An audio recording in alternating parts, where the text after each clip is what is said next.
la Divina Trinidad. Las Sagradas Escrituras de la India afirman que en el ombligo, el corazón y la garganta son centros ígneos del organismo humano, y añaden que meditando en dichos centros encontramos a los maestros Saraswati, Lakshmi, Parvati o Girija, en orden jerárquico sucesivo. Estos tres maestros trabajan con las tres profundidades de nuestro resplandeciente dragón de la sabiduría. Estos tres maestros manejan las fuerzas que vienen de los tres aspectos del logo solar.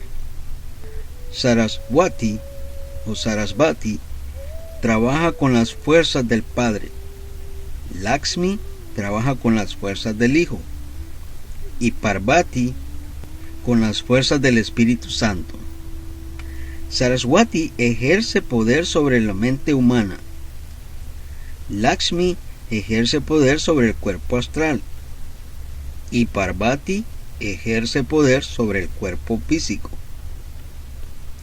El aprendiz ha de perfeccionar su cuerpo físico acostumbrándolo a practicar magia sexual con la esposa sacerdotisa. Esta labor es muy ardua y difícil. El compañero necesita perfeccionar su cuerpo astral hasta convertirlo en un instrumento útil. El maestro necesita perfeccionar su cuerpo mental con el poder del fuego, que flamea entre la orquestación universal. El aprendiz debe invocar al maestro Parvati para que le ayude a controlar los órganos sexuales durante la práctica de la magia sexual. El compañero debe invocar a Lakshmi para que le enseñe a salir en cuerpo astral. Es urgente aprender a viajar conscientemente y positivamente en cuerpo astral. El maestro debe invocar a Saraswati para que lo ayude a cristificar la mente. Estas invocaciones se hacen durante la magia sexual. Es necesario invocar las fuerzas del Espíritu Santo durante la magia sexual. Es urgente llamar las fuerzas del Cristo para que originen el nacimiento del astral Cristo en fondo de nuestro universo interior. Es indispensable pedir a las fuerzas del Padre auxilio para nuestra mente. Necesitamos engendrar la mente Cristo. Los vehículos físico, astral y mental deben convertirse en finos instrumentos del Espíritu. Es indispensable aprender a salir conscientemente en cuerpo astral. Recordemos que dentro del astral se halla la mente. Es urgente visitar conscientemente los templos de la Logia Blanca. En el astral podemos estudiar a los pies del Maestro. Mantra para salir en astral. Hare Ram, Ram Hare Hare, Hare Cristo, Cristo Cristo, Hare Hare. Hare Murari, Modup Koiptus, Hare Kopal, Govin Mukum Sonre, Mahe Prahe, Jodi Kolpi, Basi Parbot, Tuyo Hero Not Dane, En Bai Denem. Sri Govind, Sri Govind, Sri Govind, Sri Govind, Ganesha Nama. El devoto debe dormir con la cabeza hacia el norte o hacia el oriente. Es necesario que el devoto se aprenda primero de memoria estos mantras de la India. Acuéstese este devoto en decúbito dorsal, o sea, boca arriba. Suplique, llame e invoque a toda su alma al maestro Lakshmi para que lo saque en cuerpo astral consciente y positivamente. Es necesario llamar a Lakshmi en nombre de Cristo. Esta es la invocación del maestro Lakshmi para que nos ayude a salir en astral. En nombre del Cristo, por la gloria del Cristo, por el poder del Cristo, yo te llamo Lakshmi, Lakshmi, Lakshmi. Amén. Esta invocación se repite millares de veces suplicándole al maestro Lakshmi que te saque del cuerpo físico conscientemente y que te enseñe a viajar conscientemente en cuerpo astral. Después de hecha la invocación, recitad el mantra sánscritos millares de veces con la mente concentrada en el Cristo. Adormeceos tranquilo haciendo la invocación. Cuando se despierte del sueño, se practica un ejercicio retrospectivo para recordar dónde estuviste, por dónde andaste, con quién platicaste, etc. Es necesario pedir a Lakshmi que os enseñe a salir conscientemente en astral. Es necesario tener una paciencia tan grande como la del Santo Job para aprender a salir conscientemente en cuerpo astral. Recordemos que el grado de aprendiz es de 7 años y que solo después de 7 años comienzan los primeros relámpagos de iluminación. Nosotros advertimos para que los estudiantes sepan a qué atenerse. Los curiosos, los profanos y los profanadores del templo es mejor que se retiren. Esta ciencia no es para los curiosos. Conforme el devoto practica magia sexual con su esposa sacerdotisa, conforme su conducta se hace cada vez más recta, conforme se va santificando, comienzan a reflejarse en su astral y en su mente los esplendores y poderes del íntimo, o sea, el espíritu. Entonces viene la iluminación. Ese es el camino, pero dicha iluminación solo es después del grado de aprendiz. Estamos hablando en términos de masonería oculta. A todo verdadero candidato preparado para la iluminación se le podrá reconocer y comprobar con la escuadra y el compás. Cuando el espíritu y la humana personalidad actúen ordenadamente y en plena armonía, el devoto está preparado para la iluminación. Quienes se quejan de no estar iluminados no pueden resistir la prueba con la escuadra y el compás. Cuando el cuaternario inferior obedece fielmente al espíritu, el resultado es la iluminación. Mientras el cuaternario inferior no obedezca al espíritu, es decir, la humana persona no sepa obedecer al espíritu, es imposible la iluminación. El devoto debe purificar diariamente su recámara con sahumerios especiales. El incienso purifica el cuerpo astral. Un buen incienso atrae a los grandes maestros que necesitamos para nuestro trabajo. Podemos mezclar incienso con benjuí. El benjuí purifica el astral y desvanece los pensamientos groseros y sensuales. Puede mezclarse el benjuí con el incienso dentro de un pebetero o quemando todo entre un braserillo. Esto es lo más práctico. La esencia de las rosas también puede mezclarse con estos perfumes para purificar el ambiente.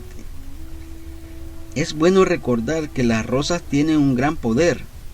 La rosa es la reina de las flores. Es necesario que la rosa del espíritu abra su fragante y delicioso capullo sobre la cruz de nuestro cuerpo. Recordamos el olíbano, también para formar ambiente devocional en la recámara nupcial. El esposo y la esposa deben vivir entre los perfumes y el amor. El incienso y los perfumes arden deliciosamente en todos los templos hindúes, parsis, jainos, sintoístas, etcétera, etcétera. Nunca faltaron los inciensos y perfumes en los templos de Grecia, Roma, Persia, etcétera. El devoto necesita muchísimas purificaciones y santificaciones para llegar a la iluminación. Debemos recordar una indicación muy especial, la que nos hizo Jesús, el gran hierofante. Dijo: ayúdate que yo te ayudaré. Así pues, El estudiante gnóstico debe tener en cuenta estas palabras del maestro. Los mantras para salir en cuerpo astral, tal como los hemos enseñado, son maravillosos. La invocación al maestro Lakshmi es magnífica, maravillosa. Cuando una forma religiosa ha cumplido su misión, se desintegra. Jesús el Cristo fue de hecho el iniciador de una nueva era. Jesús fue una necesidad religiosa de la época. La casta sacerdotal pagana, a fines del Imperio Romano, había caído en el más completo descrédito. Las muchedumbres ya no respetaban a los sacerdotes y los artistas satirizaban en comedias a los divinos rituales, motejando sarcásticamente a las divinidades del Olimpo y del Averno. Es doloroso ver cómo esta gente se imitaban a Dios Baco en una mujer borracha, y otras veces la caricaturiaban como un borracho panzón montado en un burro, y a la inefable y bendita diosa Venus la representaron como una mujer adúltera que andaba en busca de placeres orgiásticos, seguida por las ninfas que eran perseguidas por sátiros al frente del Pan y Baco. Por aquella época, la decadencia religiosa, los pueblos de Grecia y Roma ya no respetaban ni siquiera a Marte, el dios de la guerra.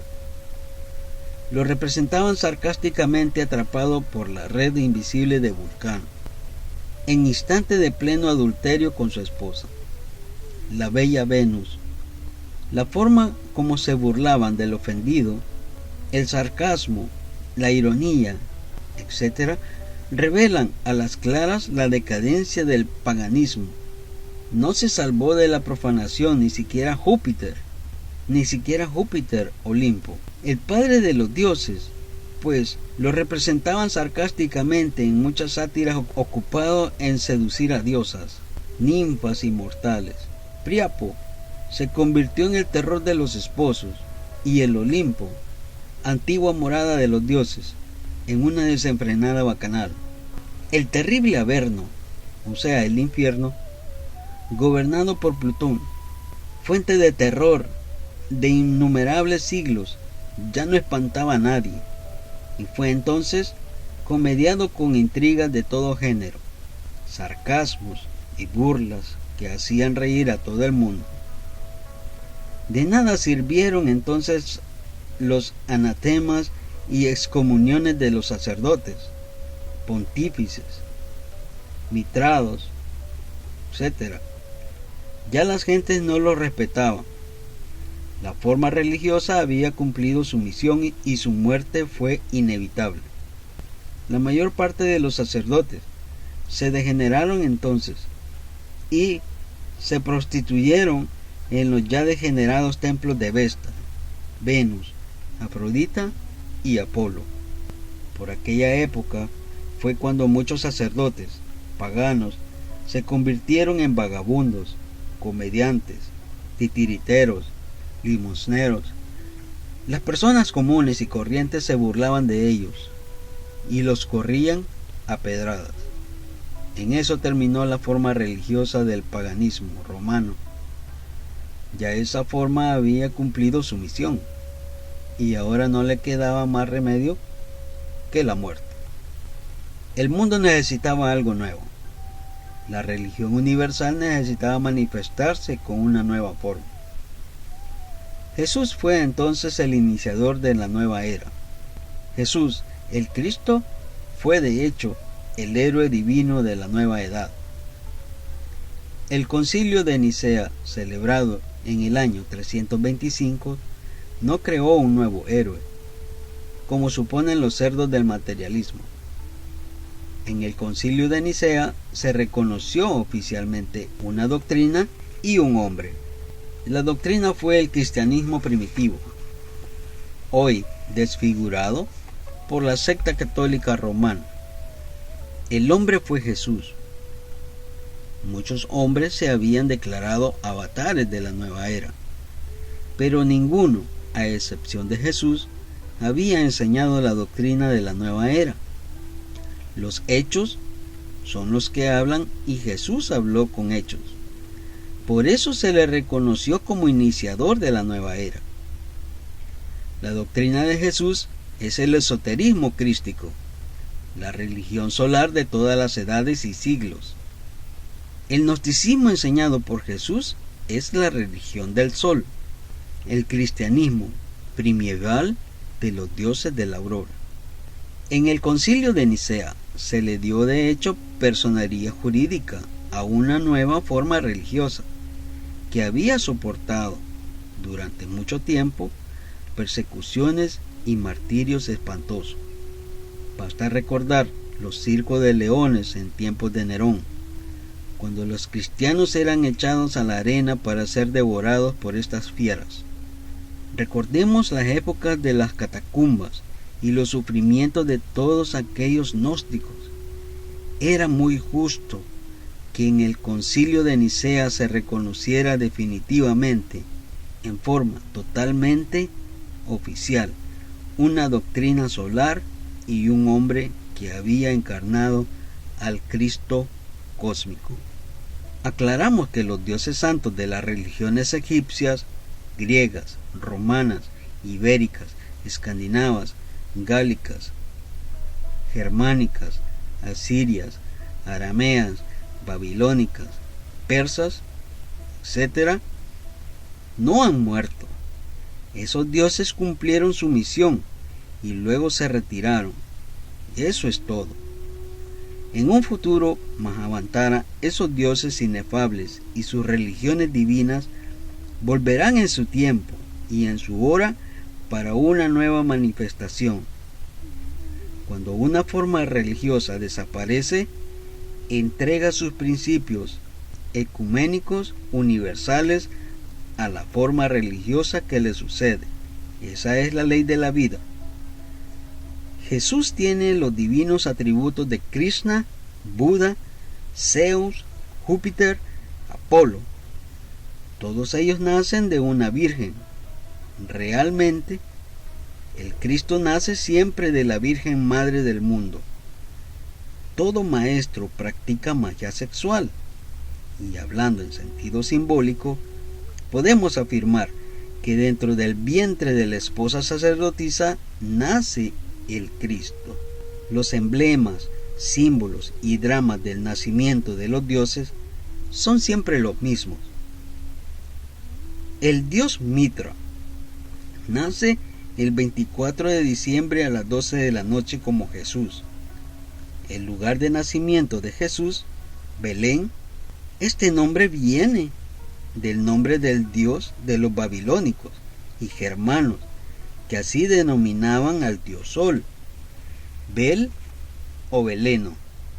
Con esto se quiso dar a entender la realidad, un hombre que encarnó al Cristo Sol.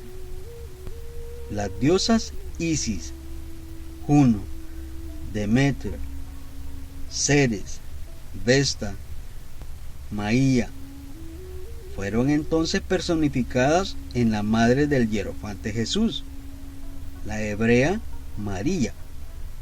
Fue una gran iniciada. Esto lo sabe todo ocultista.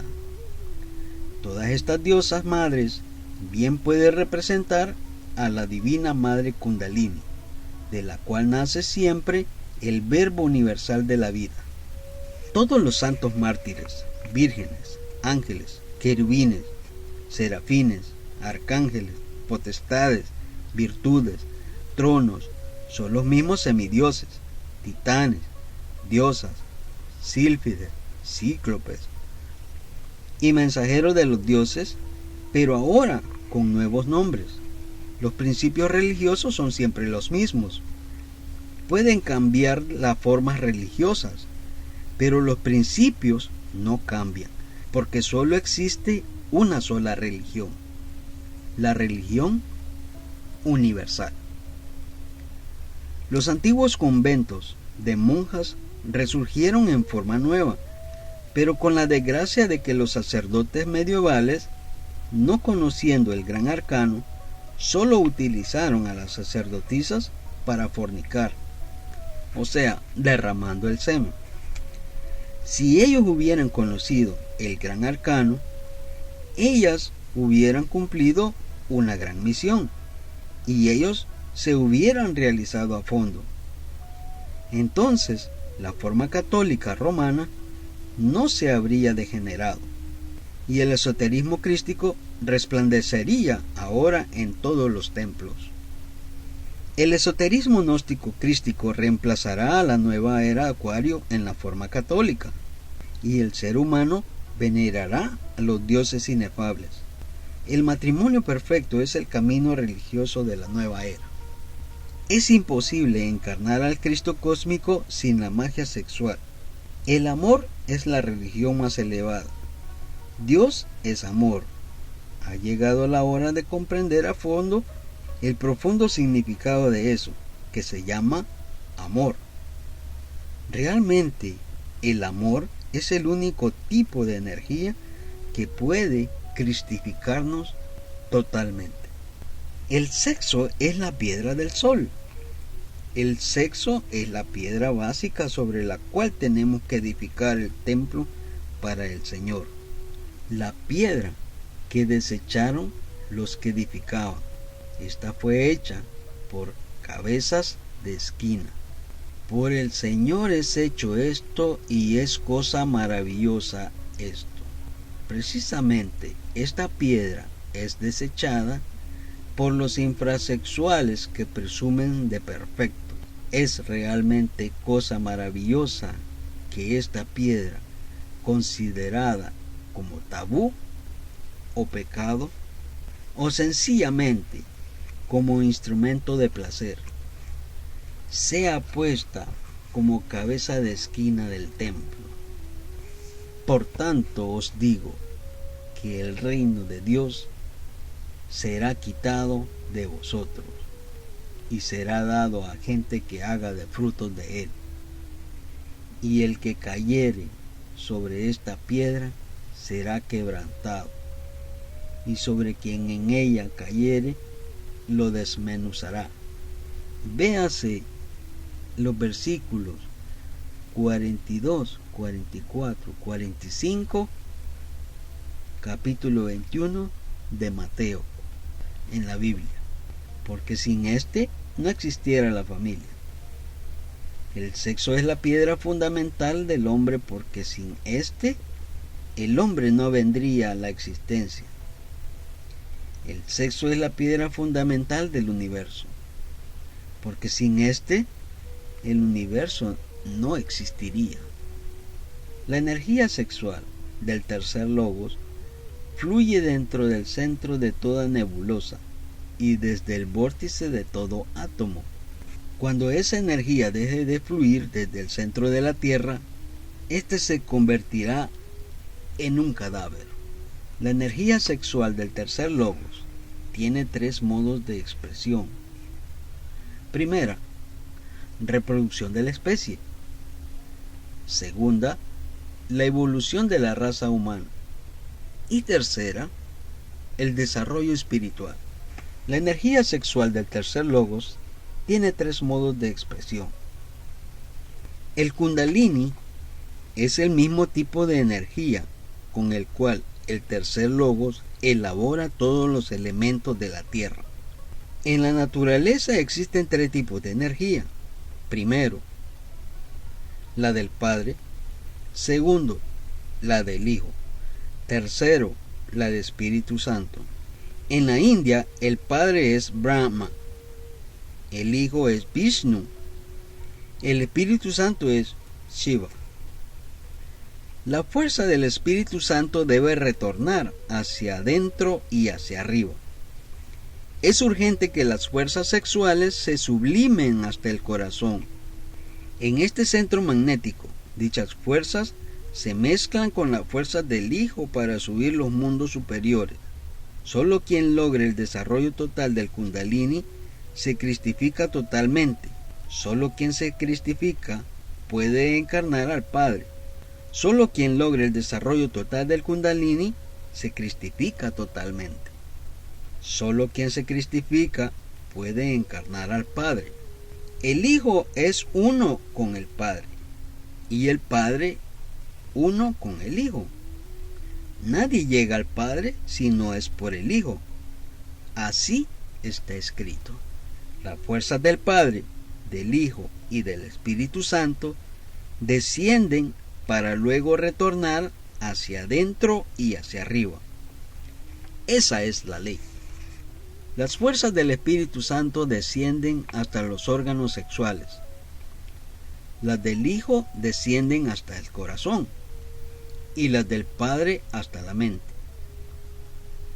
Retornamos con las energías del Espíritu Santo y en este retorno hay encuentros maravillosos. En el corazón nos encontramos al Cristo y en la mente al Padre. Estos encuentros significan regreso hacia adentro y hacia arriba. Así pasamos más allá de la cuarta, quinta y sexta dimensiones del espacio. Entonces nos liberamos totalmente. Mucho se ha dicho sobre el hierofante Jesús, pero en realidad nadie conoce la biografía personal.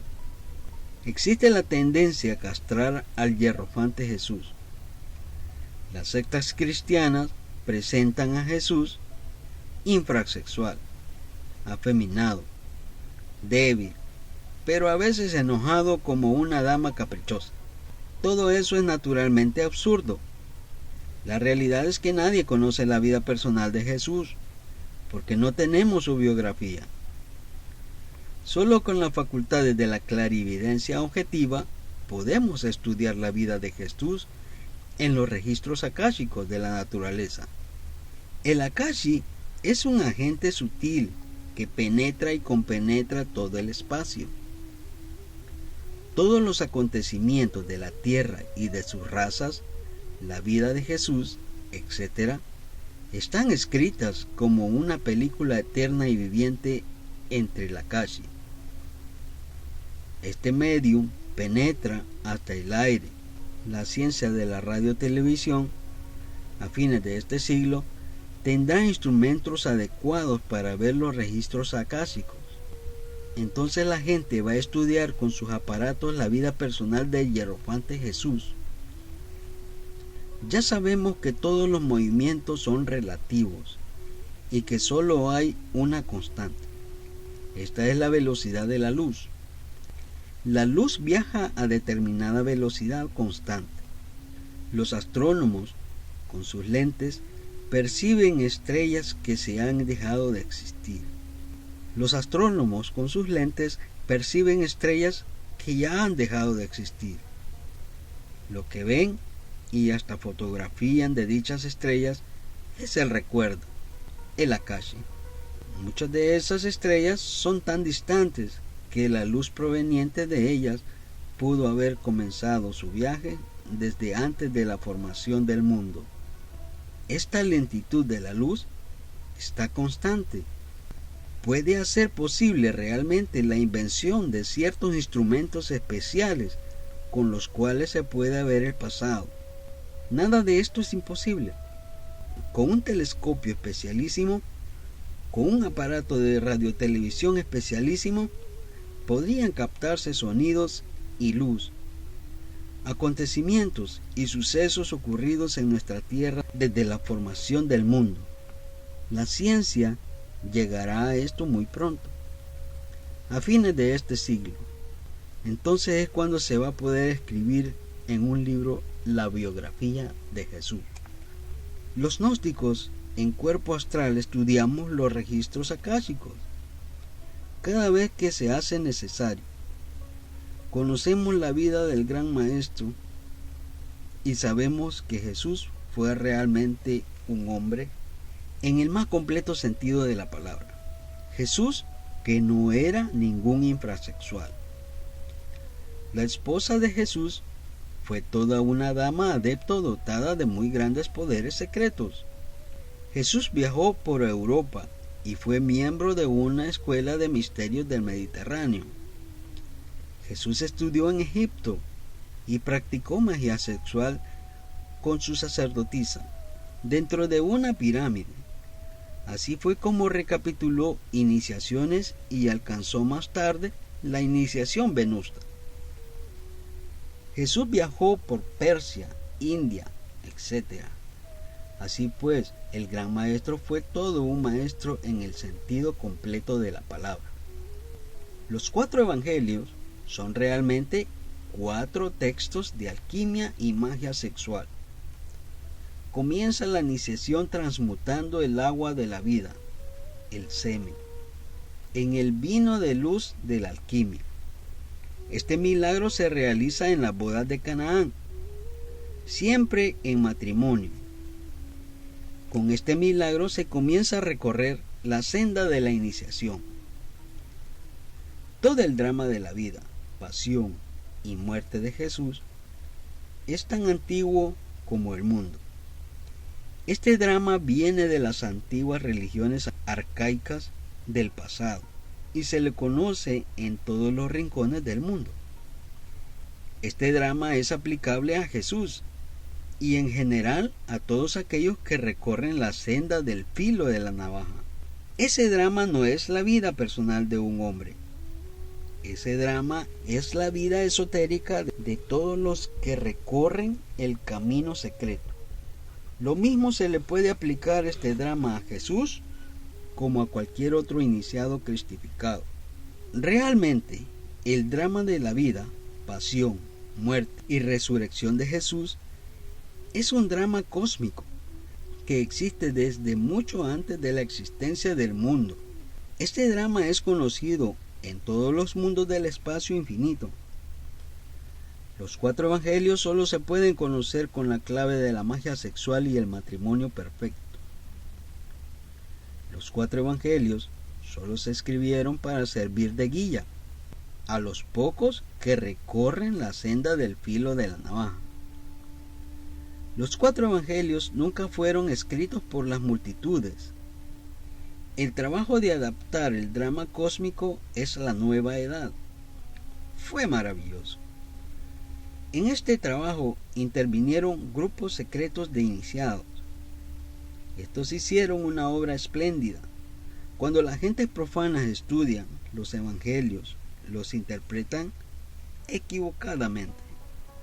Jesús tuvo el heroísmo de asimilarse la sustancia a Cristo en todos los vehículos, o sea, el fuego, así como el hierofante pudo ser uno con el Padre. Jesús se convirtió en un Cristo y subió al Padre. Todo aquel que se asimila la sustancia a Cristo en lo fisiológico, biológico, anímico y espiritual, se convierte en un Cristo. Así pues, Cristo no es ningún tipo de individuo humano o divino. Cristo es una sustancia cósmica que se halla contenida en todo el espacio infinito. Necesitamos formar a Cristo en nosotros. Esto solo es posible con Inri, el fuego. Cristo nada puede hacer sin la culebra.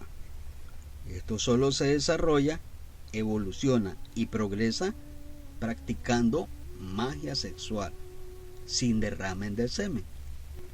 Quien forma a Cristo se convierte en Cristo. Solo Cristo puede subir al Padre. Este último tampoco es ningún individuo humano o divino. El Padre, el Hijo y el Espíritu Santo son sustancias, fuerzas, energías trascendentales terriblemente divinas. Eso es todo.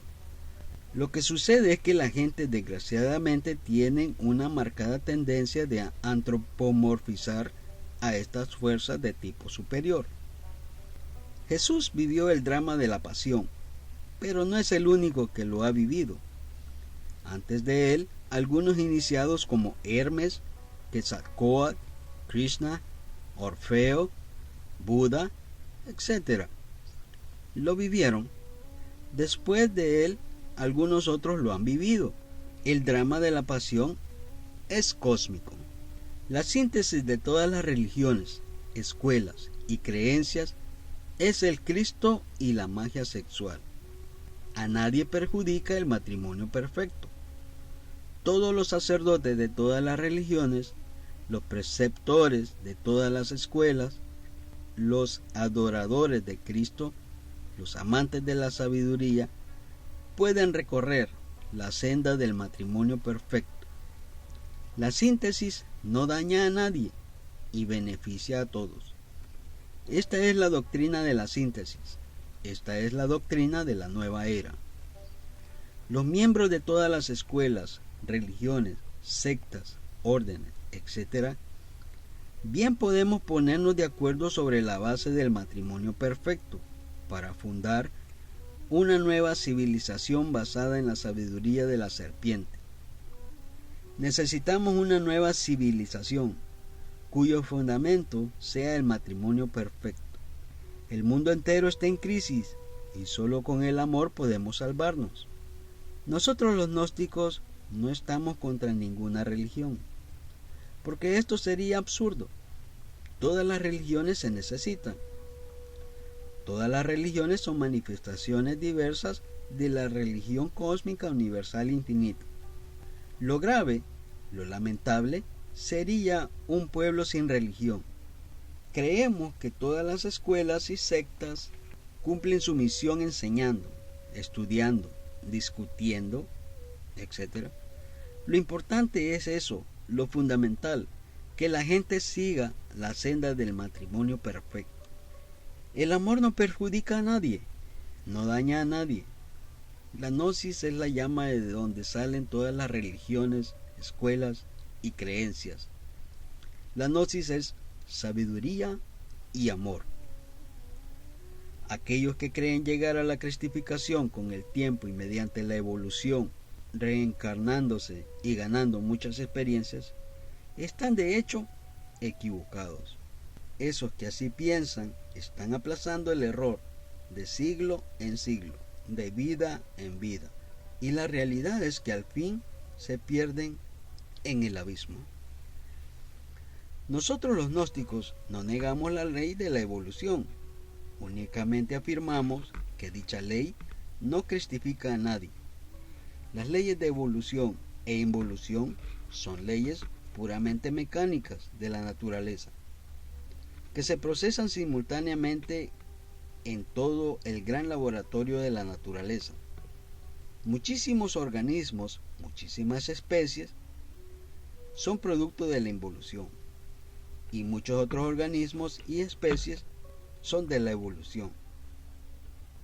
Lo grave es atribuirle a la evolución cosas, virtudes y cualidades que ésta no tiene. La evolución no cristifica a nadie. Quien quiera la cristificación necesita la revolución de la conciencia. Esta solo es posible trabajando con el grano.